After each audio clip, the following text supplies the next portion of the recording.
Então, na sequência, ele apresenta aí também para o aluno os itens A, B e C, com configurações binárias, para que ele faça essa arrumação e depois escreva o número decimal correspondente. Bem, como eu havia dito, então, sempre a leitura da direita para a esquerda. E uma outra maneira de ver isso seria fazer divisões euclidianas sucessivas. E a divisão por 2. Na matemática é muito comum fazer essa transformação de base decimal para base binária.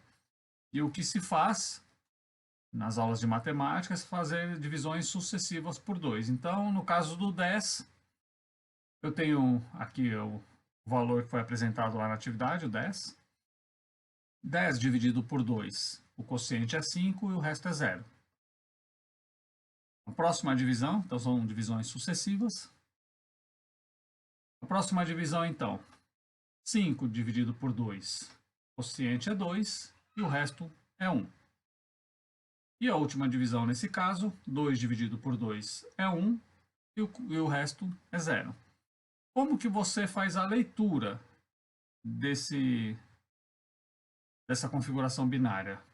A partir do último quociente e depois utilizando os restos, você faz a leitura. Então eu tenho o quociente 1, o resto 0, resto 1, resto 0.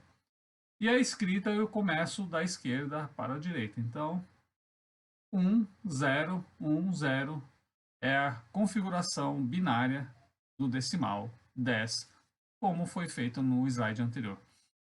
Então, uma outra maneira de olhar para essa atividade seria por divisões sucessivas euclidianas.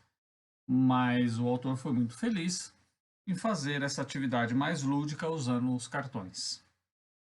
Bem, a atividade 3, então, vai falar do programando em papel, o algoritmo nosso de cada dia. Ele pede aqui, ele faz uma breve explanação sobre o que é um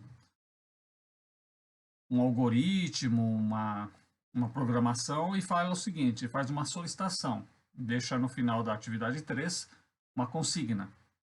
Escolha uma tarefa do seu cotidiano e em seu caderno escreva a sequência de ações para realizá-la. Então eu escolhi uma atividade aqui minha e escrevi aqui uma sequência para realizar. Bom, é claro que essa atividade que eu escolhi, ela é parcial, ela não é relacionada ao dia todo, então eu estou falando aqui do teletrabalho. Como que eu realizo essa atividade todos os dias? Às 8 horas e 30 minutos eu assino um ponto eletrônico pelo meu smartphone. Então eu tenho o link lá, vou lá, assino um ponto eletrônico.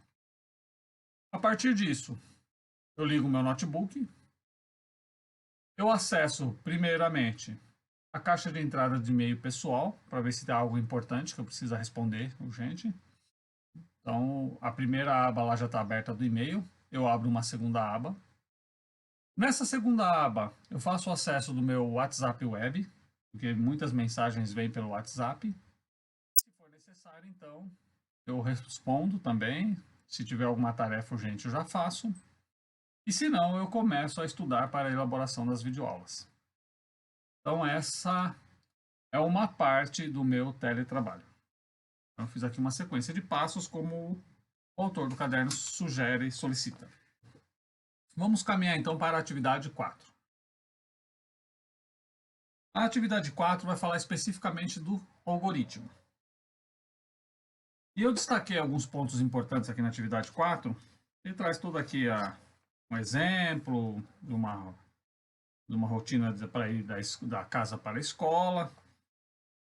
Mas eu separei aqui duas coisas que eu achei muito importantes. A primeira, ele fala do resultado final. Então, ele vai falar o seguinte, olha, em alguns casos, a sequência das instruções do algoritmo pode mudar sem que afete o resultado final. E eu grafei esse trecho, o resultado final, para falar exatamente do seguinte. Olha, às vezes em programação, em em algoritmos. Os caminhos são diferentes. Então, uma pessoa escolhe um caminho para escrever uma rotina e a outra pessoa escolhe outro caminho.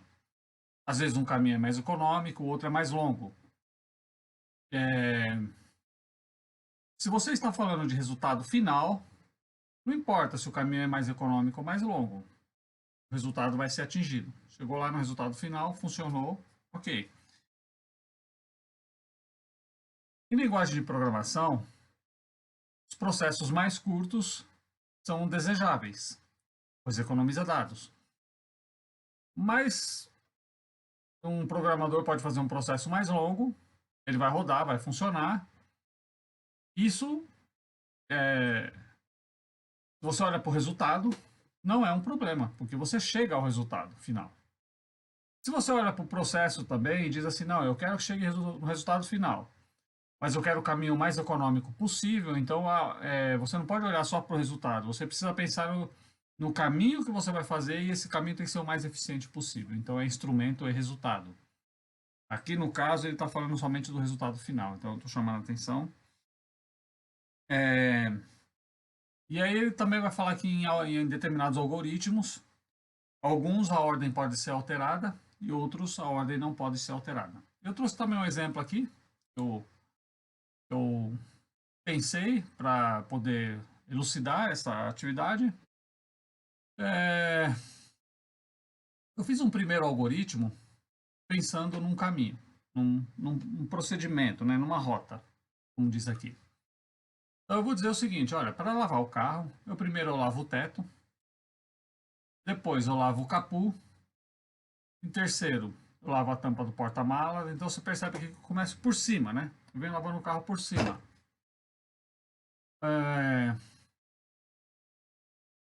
Quarto, eu lavo a lateral do lado da calçada, se eu estiver na rua, o carro está para o lado da calçada, eu lavo primeiro o lado da calçada, depois eu lavo a lateral do lado da rua, então por último eu lavo a roda, as rodas do carro, né?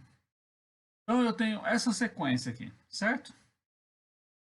Eu vou fazer, como eu havia falado aqui do resultado final, eu vou fazer uma breve explanação aqui dizendo o seguinte, olha, se eu estiver lavando o carro e pensando em economia de água, seria mais pertinente eu começar por cima, porque quando eu jogo a água em cima, já molha, a água se espalha e depois eu venho esfregando. Então eu tô pensando no resultado final do carro limpo, mas também estou pensando no processo. Instrumento e resultado. Eu estou pensando em como eu vou fazer isso para que eu otimize o uso da água. Agora vamos olhar para o outro. O outro algoritmo, vamos supor que num determinado dia eu prefira, primeiro, lavar as rodas. Em segundo, eu lavo a lateral do carro. Em terceiro, eu lavo a tampa do porta-malas. Em quarto, o capô. Quinto, eu lavo a lateral do lado da rua. E sexto, eu lavo o teto. Então veja que eu inverti completamente aqui as ordens. A pergunta é, no final o carro vai ficar limpo? Vai, sem problema. Eu inverti a ordem, lavei primeiro as rodas, depois eu lavei a lateral da calçada, porque está virado para o lado da calçada. Olhando para o resultado final, o carro vai ficar limpo? Vai. Então eu não estou considerando o processo. Nesse caso, eu posso inverter a ordem ali, não tem problema nenhum. Tudo bem? Então esse é um exemplo que o autor coloca aí na atividade que eu pensei em utilizar esse exemplo para que você pensasse um pouco sobre a questão do algoritmo, né? Dos passos que você segue. Bem, vamos avançar um pouco. Na atividade 5, ele vai trazer programando em papel, poder da repetição. Bem, você precisa dizer quais foram os passos seguidos para chegar nesse resultado que é apresentado nessa imagem. Bem, então eu coloco aí. Mover um quadrado para frente, porque tem lá um emoji que diz onde você começa. Né? Então eu vou fazer uma rotina aqui e você observa. E depois no final eu vou trazer a questão da sequência. Então como é que eu pensei aqui? Eu começo lá em cima, no primeiro quadradinho, canto superior esquerdo. Tenho lá o meu emoji. E aí eu começo. Mover um quadrado para frente. A próxima etapa é pinte o quadrado, porque o quadrado, ou seja, já o segundo quadrado da esquerda para a direita superior já está achorado. Então o que o autor pede é isso, que você vá descrevendo os passos, 20 passos, né? Você vai fazendo assim, sequencialmente todos esses passos. E o último passo, nesse caminho, nesse trajeto que eu fiz, o último passo é mover um quadrado para trás. É possível que a pessoa escolha outro caminho, e não esse que eu escolhi. Ao invés de, estando lá no canto superior esquerdo, caminhar na linha para a direita, a pessoa, estando no canto superior esquerdo, caminhe para baixo na coluna. Ela vai chegar ao mesmo resultado, porém com comandos diferentes. Tudo bem? Então vamos lá para a atividade 7. A atividade 7 vai tratar da questão da impressora humana. Para a primeira representação que ele colocou aqui, qual seria o caminho de passos possíveis? Então, primeiro, o aluno está com o lápis na mão, ele precisa encostar no pontinho que está lá no canto superior esquerdo, então é on, porque ele precisa encostar o lápis. Quando ele termina, é off, ele afasta. Então veja, o que o autor pretende aqui é aproximar o máximo possível de uma linguagem de programação para que o aluno comece a perceber que cada informação é essencial na linguagem de programação. E aí eu fiz aqui uma sequência que pretende responder a esse primeiro exemplo. Cada comando que é dado é um espaço que é caminhado, né? Então, quando ele fala direita, caminhado a lateral de um retângulo. Então, para caminhar a lateral de todos os retângulos, é preciso dar todos os comandos conforme a quantidade de retângulos que há na figura. Então, ficou assim: direita, direita, direita, direita, direita. São 5 retângulos. Eu precisei dar 5 comandos para percorrer a borda. Aí depois, descer, esquerda, esquerda, esquerda, esquerda, esquerda, subir, off, que é afastar. Então eu representei o primeiro para que você entenda como o aluno vai fazer. E essa foi a ideia do autor. Bem, eu acho que com isso a gente finaliza essa primeira etapa da programação.